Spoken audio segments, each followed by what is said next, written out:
আসসালামু আলাইকুম। বন্ধুত্ব কী জিনিস? বন্ধুত্ব হচ্ছে আপনি একটা শার্ট পরে তার সামনে গেছেন, যদি সেটা ভালো হয় তাহলে বন্ধু আপনার বলবে, না বন্ধু তুমি খুব সুন্দর শার্ট পরেছো, খুবই ভালো হয়েছে। যদি খারাপ হয় তাহলে মুখের উপর বলে দেবে যে দোস্ত এটা ভালো হয়নি, এটা চেঞ্জ করে আসো। এটাই হচ্ছে বন্ধুত্ব, এটাই হচ্ছে বন্ধুত্ব।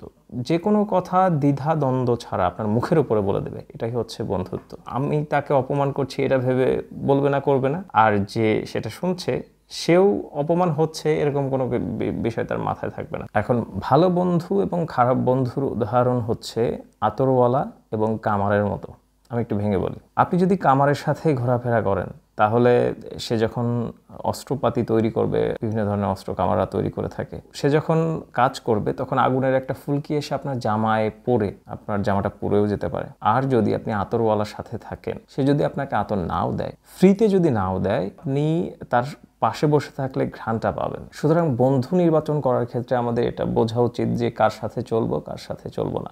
আপনি হয়তো একটা জিনিস খেয়াল করেছেন, যদি দুইটা ফল পাশাপাশি একটা বোটাতে থাকে, অনেকেই হয়তো বিষয়টা খেয়াল করেছেন, একটা ফল যদি পচে যায় আর একটা ফল যদি ভালো থাকে, তাহলে দেখবেন যে আস্তে আস্তে ভালো ফলটাতে কিন্তু পছন্দ হয়ে যেতে পারে, পছন্দ হয়ে যায়। আপনি যদি ভালো বন্ধু চুজ না করতে পারেন, আপনার বন্ধু যদি খারাপ হয়, সে নেশাখোর অথবা খারাপ কোনো কাজের সঙ্গে জড়িত রয়েছে, তো সেই ক্ষেত্রে আপনার অনেক চান্স রয়েছে যে আপনি সেটা ধরে ফেলবেন। অনেক বড় সম্ভাবনা রয়েছে যে আপনিও সেই পথেই হাঁটবেন। বন্ধু নির্বাচনের ক্ষেত্রে এই বিষয়টা খেয়াল করা উচিত। আপনার সন্তান কার সাথে ঘোরাফেরা করছে, এই জিনিসটাকে ভালো করে অবজার্ভ করতে হবে, আপনাকে অবজারভেশনে রাখতে হবে আপনার সন্তানকে, যে সে কার সাথে ঘোরাফেরা করছে। এবং নিজের পার্সোনাল লাইফেও কোনো বন্ধুর সাথে যদি আপনি চলাফেরা করেন, তাহলে এই যে বিষয়গুলো, কৃপণ কোনো বন্ধুর সাথে যদি আপনি ঘোরেন, তাহলে সে কিন্তু বিশেষ সময় গুটিয়ে নেবে সবকিছু। তারপরে দুশ্চরিত্র, আপনার সাথে হয়তো বন্ধুত্ব করতে চাইছে, আপনার স্ত্রী অনেক সুন্দর, তো সেই ক্ষেত্রে তার একটা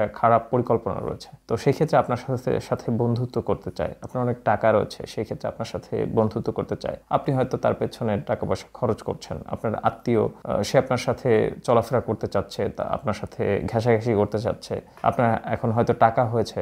তো এই যে বিষয়গুলো, এই বিষয়গুলোকে খেয়াল রেখে আমাদের চলা উচিত। হ্যাঁ, না হলে কিন্তু ক্ষতিগ্রস্ত হতে হয় আমাদেরকে, এবং এটা পত্রপত্রিকা আমরা দেখে থাকি। তো বন্ধুরা, সবাই ভালো থাকবেন। আগামীতে অন্য কোনো টপিকে, কোনো ভিডিওতে আপনাদের সাথে কথা হবে।